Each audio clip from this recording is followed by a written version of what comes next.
Noswaith dda, a chroeso i bodlediad o'r Hwyrol Weddi Eglwys Dewi Sant ar y Sul wedi'r Dyrchafael. Ddoe, roedd yr Eglwys yng Nghymru yn Cofio Edmwnd Prys a'r Cofio Meirionydd, ac eleni yr ydym yn nodi 400mlwyddiant cyhoeddi ei waith mawr y Salmau Cân. Ac felly bydd y gwasanaeth heno yn defnyddio'r Salmau Cân yn lle'r emynau, gan ddefnyddio'r tonau gwreiddiol ymddangosodd fel rhan o'r gwaith gwreiddiol. Dwi'n siŵr bydd nifer o'r tonau yn gyfarwydd iawn i chi. Felly, i'r arglwydd cenwch lafar glod a gwnewch i fuddod llawen bryd, dowch o flaen Duw a pheraidd dôn, trigolion y ddeiar i gyd. I'r arglwydd cenwch lafar glod a gwnewch i fuddod llawen bryd, dewch o flaen Duw a pheraidd dôn, trigolion deiar mawr i gyd. Gwybyddwch pawb wedi'r sydd yw, a'n gwnaeth ni'n fyw fel hyn i fod, nid ni ein hun ei boblym ni, a defaid rhiau borfau nod. O ewch i'w byrfa diolch brau, a neu ganteddau molwch ef, bendithiwch enw Duw hynod, rowch i foglod trwy lafar neb. Ans da yw'r arglwydd awdur heb, daid rigaref a dinydd, a'i lanwirion y fi'n arroes, oes i oes a beri bydd. Gogoniant, smoliant, parch a bri, i'r un a thri trag wyddol fydd, y tad ar mab ar ysbryd glan, fel gynt tra bon a chan a chwyth.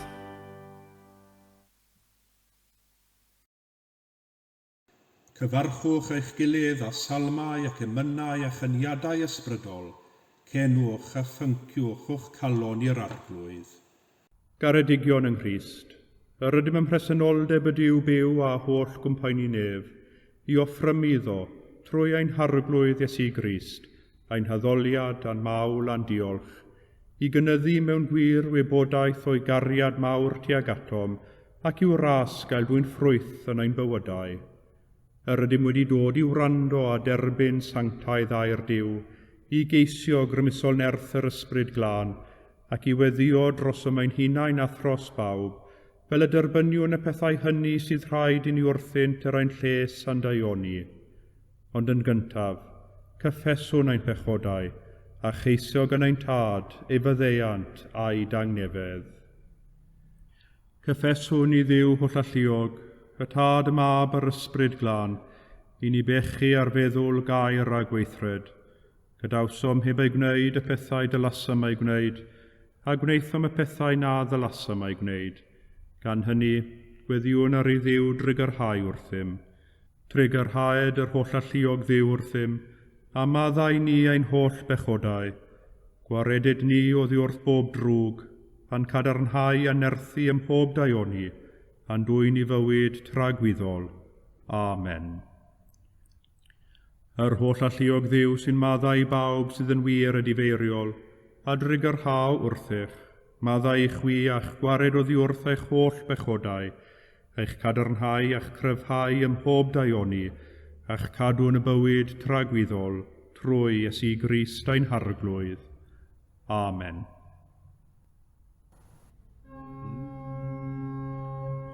Arglwydd agorau'n gwefusau, an genau a fynegad y foliant.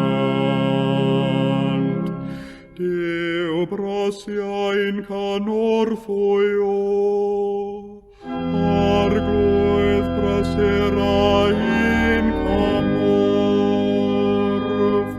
Gogoniant i'r tad ac i'r mab ac i'r ysbryd glon, megis yr oedd yn y dechrau, y mae'r awr hon ac a bydd yn wastad, yn oes oes oedd. Amen. Molwch yr arglwydd, Molianus fyddo enw'r arglwydd.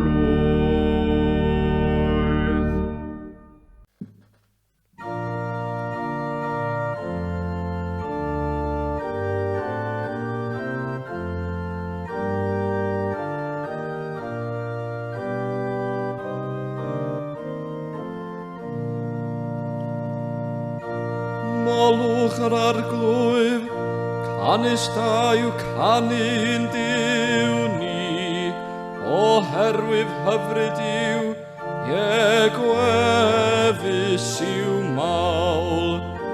Yr arglwydd sydd yn adeiladu Jerusalem, efe ac asgol wasgaredigion Israel. Efe sydd yn iachau yr rhai briwedig o galon, ac yn yr rhwym o eidoluriau. A mae efen yr rhif o rifedi y ser, geilw hwynt oll wrth ei henwau. Mawr yw ein harglwyf a mawr ei nerf, a neirif yw ei feall. Yr arglwyf sydd yn dyrchafu yr rhai llariaeth, gan ostwng yr rhai aniwiol hyd lawr. Cyd genwch i'r arglwyf mewn diolchgarwch, cenwch i'n Duw ar delyn. Yr hwn sydd yn toi yn efoedd a chymylau, yn paratoi glaw i'r ddeiar, gan beri'r gwell dyfu ar y mynyddoedd. Efe sydd yn rhofi'r anifal ei borthiant, ac i giwion y gigfran pan lefant.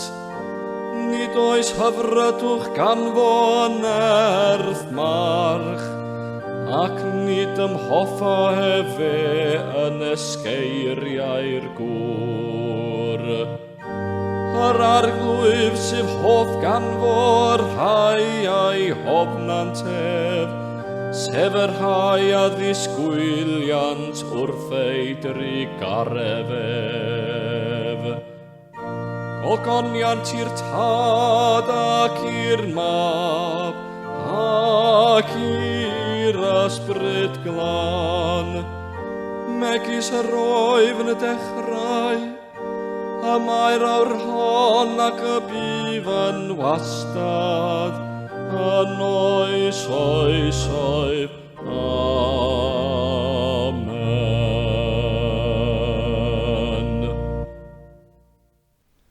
Darlith gyntaf o'r drydydd bennod ar 20 o ail lyfr Samuel. Dyma eiriau olaf Dafydd.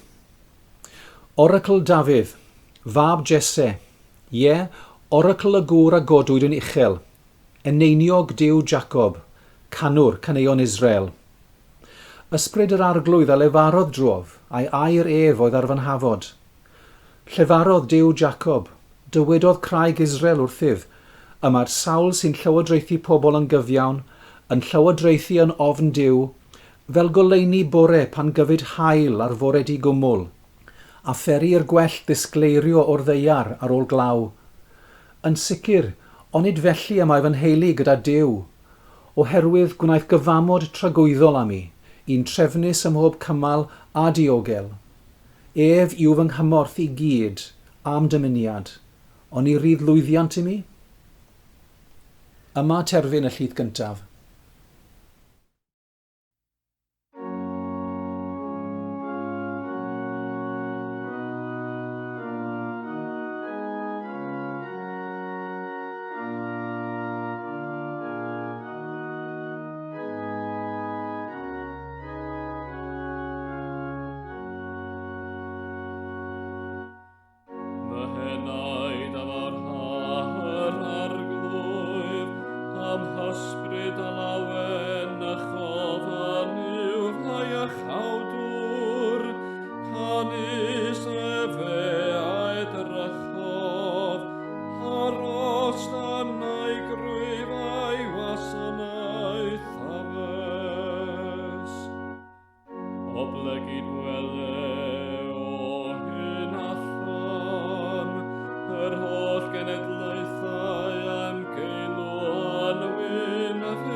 Abraham a'i had yn dyragywydd, gogoniant i'r tad ac i'r mab, ac i'r ysbryd glan, megis roedd yn y dechrau, a mae'r awr hon ac y bydd yn wastad, yn oes, oes, oes, amen.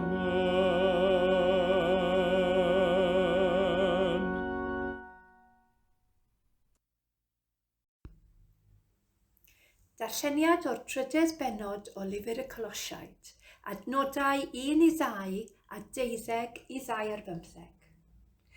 Felly, os cyfodwyd chwi gyda Christ, ceisiwch y pethau sydd uchod, lle y mae Crist yn eistedd ar ddeheulaw Duw. Rhowch eich bryd ar y pethau sydd uchod, nid ar y pethau sydd ar y ddeiar. Am hynny, fel etholedigion Duw, sanctaidd ac annwyl, gwisgwch amdanoch dynerwch calon, tirionddeb, gostyngeidrwydd, addfwynder ac amynedd. Goddefwch eich gilydd, a myddeiwch eich gilydd os bydd gan rhywun gwyn yn erbyn rhywun arall, fel y myddeodd yr arglwydd i chwi, felly gwnewch chwythau. Tros y rhain i gyd, gwisgwch gariad sy'n rhwymyn perffeithrwydd. Bydded i dangnefedd Crist lywodraethu yn eich calonnau. I hyn y cawswch eich galw yn un corff. A byddwch yn ddiolchgar, bydded i air Crist preswylio ynoch yn ei gyfoeth. Dysgwch a rhybyddiwch eich gilydd gyda phob doethineb. A chalonnau diolchgar canwch i Dduw, salmau ac emynau a chaniadau ysbrydol. Beth bynnag yr ydych yn ei wneud ar air neu ar weithred, gwnewch bopeth yn enw yr arglwydd Iesu, gan roi diolch i Dduw, y Tad, trwyddo ef.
Credaf yn i'w dad holl gyfoethog, creawdwr nef a deiar, ac yn Iesu Grist einig fab ef ein harglwydd ni, yr hwn a gaed trwy'r ysbryd glân, a aned o fair forwyn, a ddioddefodd dan Pontiws Peilat, a groesoeliwyd, a befarw ac a gladdwyd, disgynnodd uffern, y trydydd dydd y cyfododd o feirw, a esgynnodd i'r nefoedd, ac yma'n eistedd ar ddeheilawd i'w dad holl gyfoethog, o ddiynod aw i farnu'r byw ar meirw.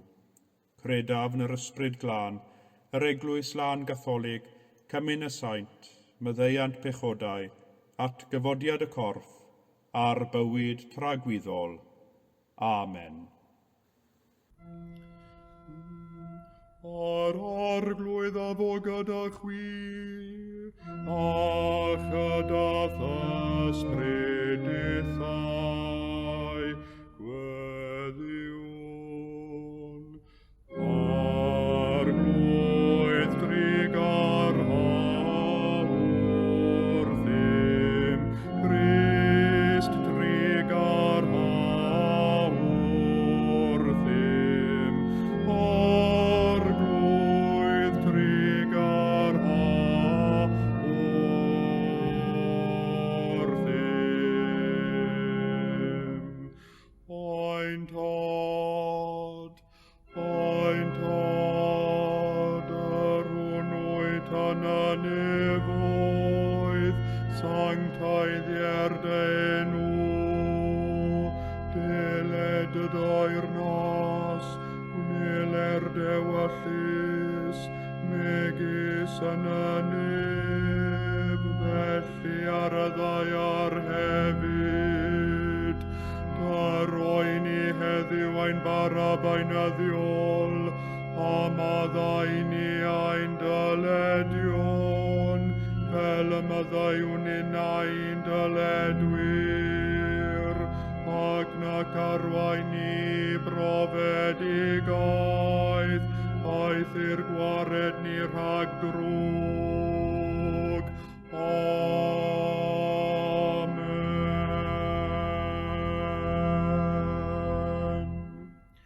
Arglwydd dangos dy drigaredd arnom, a chaniatau ni dy iachawdwriaeth, gwisg dy weinidogion ag iawnder, a gnad y ddewis bobl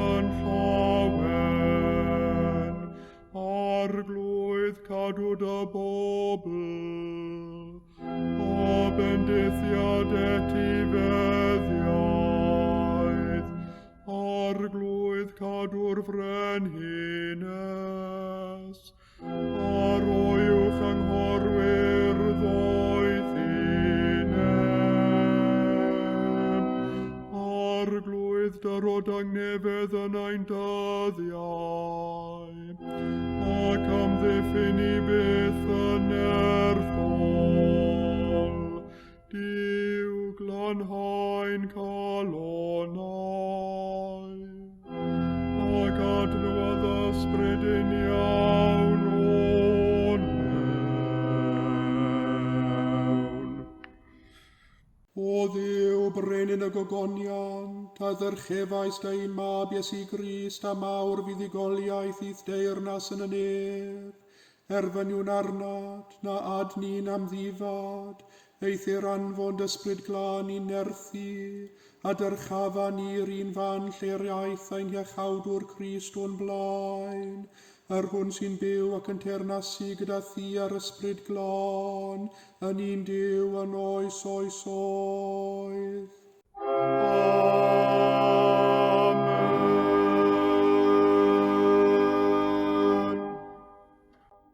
O llalluog Dduw, ffynhonell pob dymuniad sanctaidd, pob cyngor da, pob gweithred gyfiawn, dyrwydd weision y tangnefedd na all y byd ei roddi, fel y boeni gan i fyddhaeth orchmynion, a'n gwared gennyt rhagofn ein gylynion, dreulio ein hamser mewn heddwch a thangnefedd, trwy Iesu Grist ein harglwydd. Amen.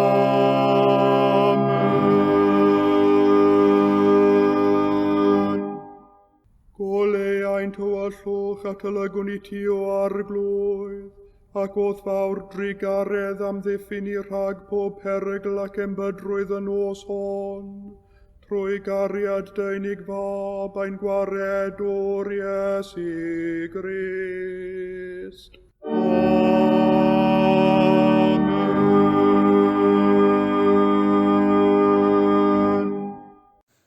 Wrth i ni ddiolch i Dduw heno am Edmwnd Prys, ac am ei waith fel bardd, canolbwyntwn yn gweddiau heno ar y celfyddydau, enwedig ar ôl y 15 mis diwethaf, sydd wedi bod yn anodd a chaled i'r rhai sy'n gweithio ym myd y celfyddydau, oherwydd y cyfnodau clo a'r cyfyngiadau.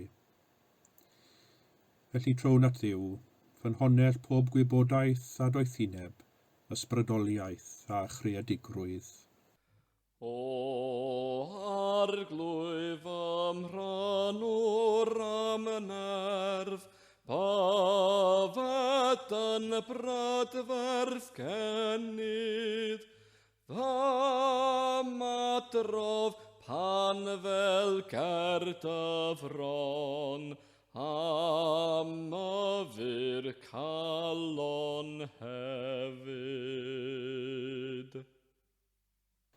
Dduw'r gynghanedd, yr odl a'r gystrawen, diolchwn i ti am feirdd ac awduron ym mhob oes, iaith a diwylliant, am ei dawn a'i crefft o ddefnyddio geiriau i grisialu a mynegu dyheuadau a syniadau sy'n cydio yn ein dychymig a'n calon. Bendithia feirdd ac awduron heddiw, fel trwy ei gwaith y cawn weledigaeth newydd o gyflwr a heriau ein hoes. Gostwng dy glist o arglwydd nef, a doed fy llef hyd atat. Cantor tafod a cherfor tant, pob rhaid canant fawr glod, a ffrwyl a wenydd mae'n parhau, fy holl ffynhonnau a nod. Dduw harmoni a rhythm, diolchwn i ti am gyfansoddwyr ac am bob dawn gerddorol sy'n cyfoethogi bywyd trwy loni'r galon ac esmwytho'r enaid. Ysbrydola cyfansoddwyr heddiw, fel y gallant trwy ei gwaith rhoi mynegiant i sybrydion dy lais. Gostwng dy glist o arglwydd nef, a doed fy llef hyd atat. O arglwydd ein iorni bradferthwyd drwy'r holl fyd. Ta enw a barch ar oes diwch ben, Deiar ac wybren hefyd. Dduw lliwiau'r wawr a'r bachlyd, a blannais dynom y donia i adlewyrchu'r prydferthwch a welwn ni yn dy greiad. Diolchwn i ti am artistiaid ac arlunwyr sydd trwy a'u creffter unigryw a'u hamryw gyfryngau yn cyflwyno i ni agweddau wrth feddwl di. Oed i'w gwaith ehangu ein syniadau cil, a dod i ni werthfawrogiad llawn o wir brydferthwch. Gostwng dy glist o arglwydd nef, a doed fy llef hyd atat. Gada thi mae yloi ffrwyd hon, a darfo ffynon einioes, Afdeg o leini a caffrad, y cawn o leiad eisioes. Dduw dy lai sydd uwch dyfroedd, yn dwyn i fodolaeth popeth sydd. Diolchwn i ti am actorion a'i doniau o roi llais a bywyd i eiriau'r dudalen, a'i troi yn berfformiadau byw. Boed i ni weld trwy ei crefft, y cyflwr dynol yn ei holl amrywiaeth gyfoethog, a meithrin ynom gydymdeimlad tuag at ein cyddyn. Gostwng dy glist o arglwydd nef, a doed fy llef hyd atat. Holl bethau molent yn diw byth, sydd anddynt chwyth a bywyd, rhoent gyd gerfoliant i barhau, clod forwn unau hefyd. Dduw sy'n deilwng o'n haberthmoliant, diolchwn i ti am bawb sy'n arwain y ddoliad yr eglwys.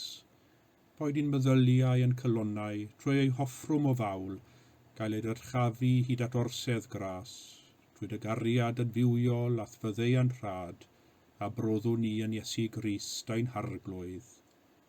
Gostwng dy glist o arglwydd nef, a doed fy llef hyd atat.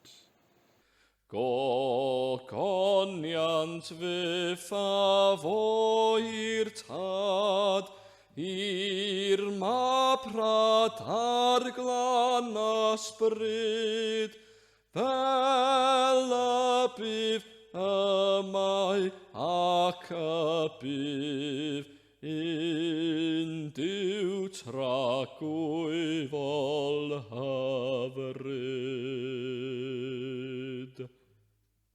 Arglwydd yw yr awen ar gan, ysbrydolais blant Abraham i fynegu ei ffydd trwy gyfansoddi salmau i fod yn drysorfa o fawl i'th bobl ym mhob oes. Anadlais dysbryd ar dy was Edmwnd Prys, yn ei lafur o fydryddu'r emynau ti Israel i adfywio moliant y Cymru, ac i argraffu gwirionedd dair ar ei cylonau. Cyniatau ni yn yr un modd, ganu dy lafar glod, a dod o'th flaen a fferaidd dôn, trwy Iesu Grist a'n harglwydd, sy'n byw ac yn teyrnasu gyda thi ar ysbryd glân, yn un Duw, yn awr a hyd byth. Amen. A dwedwn gyda'n gilydd eiriau'r gras ein harglwydd Iesu Grist a chariad Duw, a chymdeithas yr ysbryd glân, efo gyda ni oll, byth bythoedd. Amen.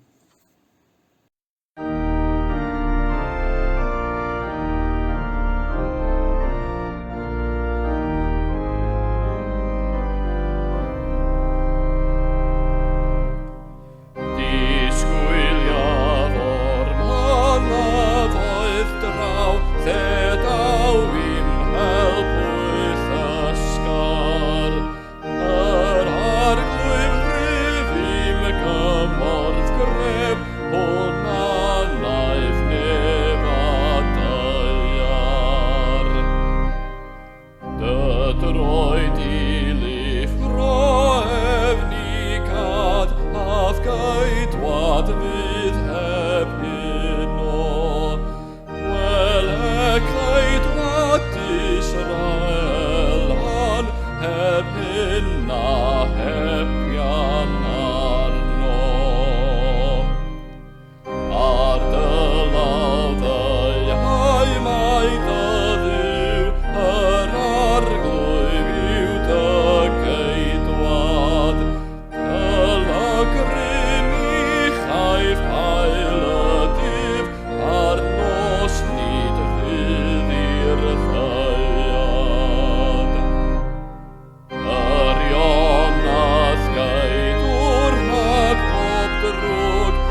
chalonnau diolchgar, cenwch i ddiw salmau ac emynau a chyniadau ysbrydol, rhan o'r 15fed adnod o'r 3ydd bennod o Epistol Paul at y Colosiaid.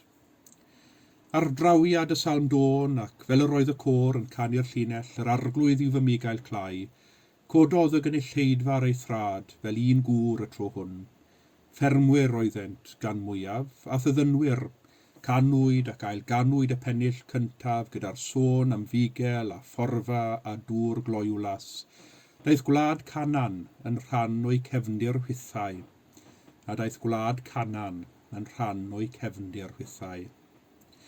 Dyma ddisgrifiad byw gan ferch yng nghyfraith Salmau Cân Edmwnd Prys wrth glywed rhai o Salmau Cân a'i thad yng nghyfraith yn cael ei canu am y tro cyntaf yn Eglwys y Plwy, Llanfair, yn Nyffryn ar Dydwy.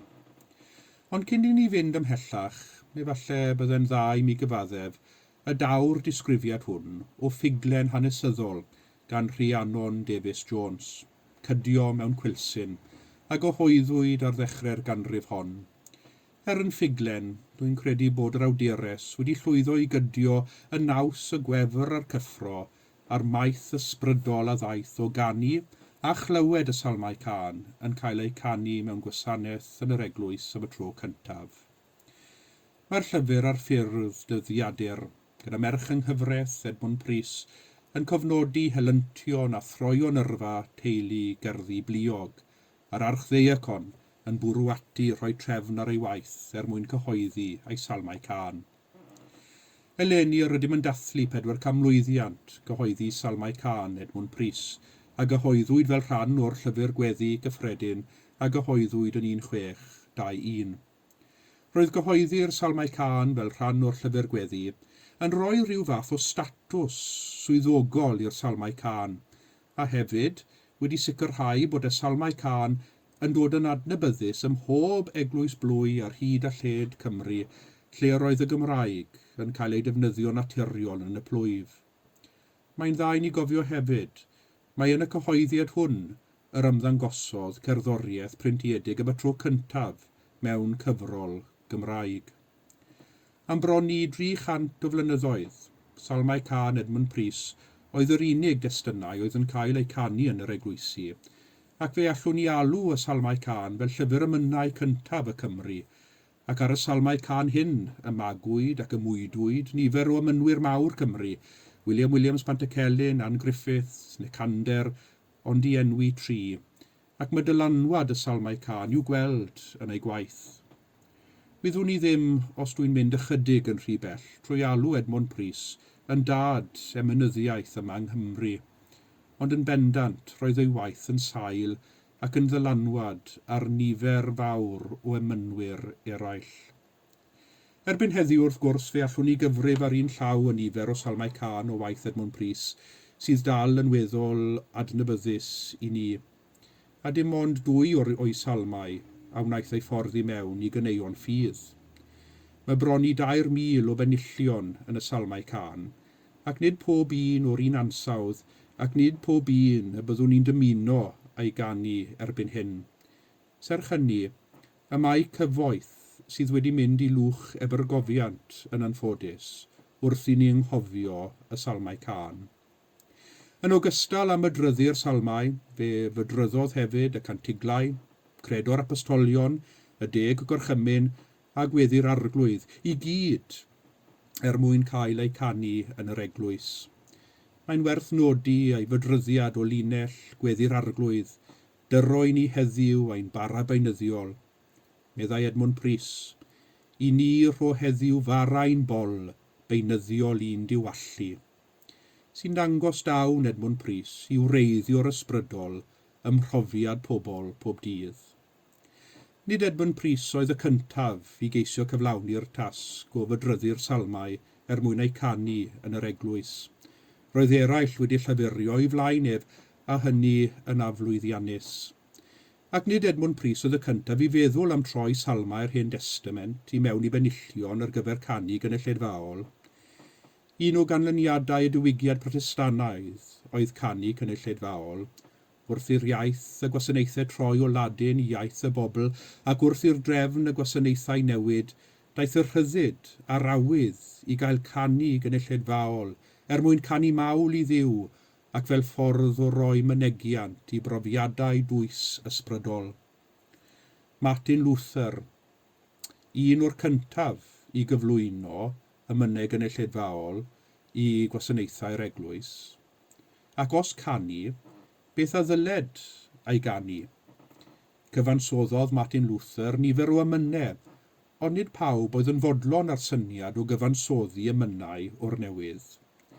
Felly fe aeth rhai o'r diwygwyr yn ôl at lygad y ffynon, at y Beibl ei hun, ac edrych yno am ysbrydoliaeth. Ac wrth gwrs mae gan y Beibl ei lyfr ymynau ei hunan, sef llyfr y Salmau, a nifer ohonynt wedi gyfansoddi gan Ddafydd Frenin, eneiniog Duw Jacob, canwr caneuon Israel, fel y clywson ni yn ein llys gyntaf heno. Yma yn llyfr y Salmau, roedd holl ystod emosiynau perthynas dyn a Duw, yn fyw ac ar y degau yn amrwd. Yn y Salmau cawn y salmydd yn mynegu ei fawl a'i lawenydd, yn ogystal a'i siomau a'i ddig a'i ddicder. Llyfr y Salmau oedd llyfr ymynau y deml. Dyma'r salmau byddai Iesu ei hun wedi canu a'i defnyddio yn y ddoliad y synagog, ac roedd y salmau yn rhan o air ysbrydoledig Duw. Felly, pa well destunau ar gyfer canu gynulleidfaol yn yr eglwys, ond y salmau ei hunain. Drwy ddefnyddio'r salmau, yr oedd y diwygwyr yn defnyddio gair ysbrydoledig Duw mwyn addoli Duw. Ond yr oedd un broblem fawr wrth gwrs.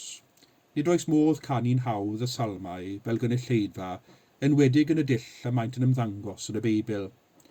Ac felly fe aeth nifer ati i droi adnodau'r salmau yn benillion ar fesur i'w canu. Yn Ffrainc, yn rhyfedd iawn, yn llys François cyntaf, yn 1540, y canwyd salmau medryddol am y tro cyntaf, ac o'r fan honno, i Genefa gyda John Calvin, ac yn ei tro daeth canu salmau medryddol yn boblogaidd yn Lloegr. A mwy na thebyg tra'n Coleg Sant Ioan Caergrawnt, tra'n fyfyriwr y daeth Edmwnd Prys ar draws salmau medryddol am y tro cyntaf. Pan ddychwelodd Edmwnd Prys i gymryd ei swydd fel rheithor ffestiniog a maentwrog ac ar ddeuacon meirionydd, roedd gan yr eglwys a'i llyfr gweddi a'r Beibl yn Gymraeg, ond ychydig iawn oedd ganddi i'w canu. Roedd nifer wedi galw am i'r salmau cael eu medryddu mewn rhai mwyn rhoi corff o waith ar gyfer canu gynulleidfaol, oedd wedi dod yn boblogaidd iawn ar draws Ewrop ac yn enwedig yn Lloegr. A dwi'n siŵr fe welodd Edmwnd Prys yr angen ac fe bwriodd ati ar y gwaith. Y gwir yw, does neb yn siŵr pryd y dechreuodd Edmwnd Prys ar y gwaith o fydryddu'r salmau. Mae traddodiad hyfryd yn dweud iddo fydryddu salm ac yna'n cael ei gynulleidfa'n maentwrog i'w chanu ac yna mynd yn ôl ac ailweithio unrhyw beth oedd yn teimlo chydig yn chwythig wrth ganu. Ond mae nifer wedi dweud bod ôl brys ar rhai o'r penillion ac nid pob llinell sy'n ffitio'n berffeth i'r mesur. Os ydych chi eriod wedi canu rhai o benillion mwy anghyfarwydd, gwreiddiol Edmwnd Prys, fe wyddwch chi fod angen ychydig bach o gwasgu geiriau at ei gilydd mwyn ei canu i'r dôn.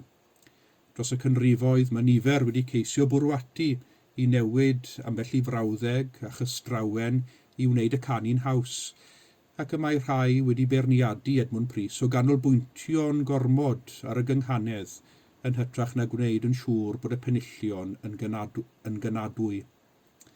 Mae'n ddiddorol cymharu y fersiwn o Yr Arglwydd yw fy Migael Clai, yr ydym yn gyfarwydd â hi yn ymyna'r eglwys, a'r gwreiddiol yr ysgrifennodd Edmwnd Prys. Os cymharwch y ddau, fe welwch chi ôl golygydd sydd wedi mynd trwy'r penillion a gwneud mân newidiadau mwyn sicrhau bod y penillion yn haws i'w canu. Mae nifer hefyd wedi beirniadu Edmwnd Prys am ddibynnu gormod ar y mesur salm, y mesur gwael hwn fel y mae'n ei ddisgrifio, ac felly gan eithrio tair salm yn unig y mae pob un arall yn yr union un mesur, sy'n gwneud y Salmau Cân ychydig yn undonog. Ond wedi dweud hynny, roedd y mesur salm yn un weddol poblogaidd ac yn adnabyddus, yn fesur lle yr oedd yn hawdd i ddysgu pennill ar gof, enwedig i'r gynulleidfa anllethrennog. Ar ddiwedd ei oes ac yntau dros ei 40, y gorffennodd Edmwnd Prys ei waith trwy ei ddyfal donc. Fe gyflawnodd ei lafur cariad, gan roi i ni'r Cymru corff swmpus, llawn o benillion, yn addas ar gyfer canu gynulleidfaol yn yr Eglwys. A chalonnau diolchgar cenwch i Dduw salmau ac emynau a chyniadau ysbrydol, meddai Sant Paul wrthym. Trwy waith Edmwnd Prys, fe dderbyniodd y Cymru am y tro cyntaf llyfr o salmau ac emynau a chyniadau ysbrydol yn Gymraeg, fel y gallen canu i Dduw a chalonnau diolchgar. Wrth gyflwyno Salmau Cân, ysgrifennodd Edmwnd Prys. Mae gair Duw i'w ganu mewn gynulleidfa sanctaidd o lawer ynghyd, i foliannu Duw yn un llais, un feddwl, un calon, yr hyn allent ei wneithir ar y mesur gwael hwn.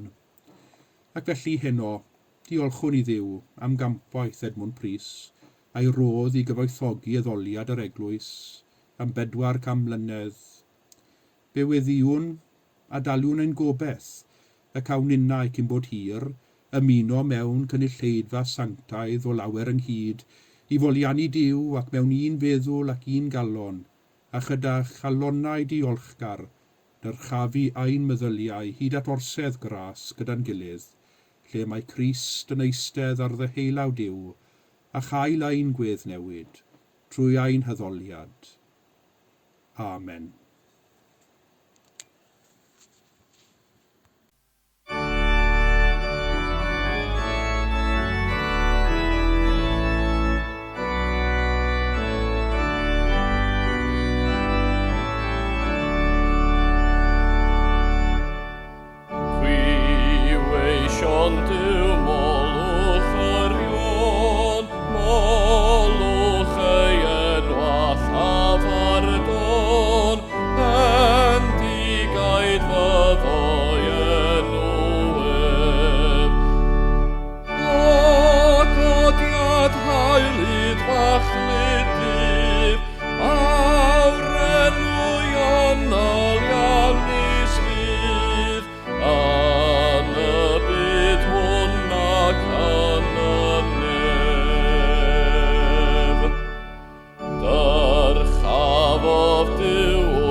Gweddiwn am fendith Duw.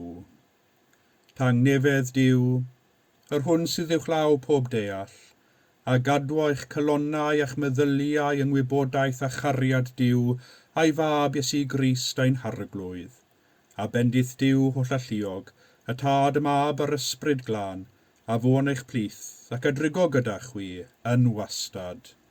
Amen.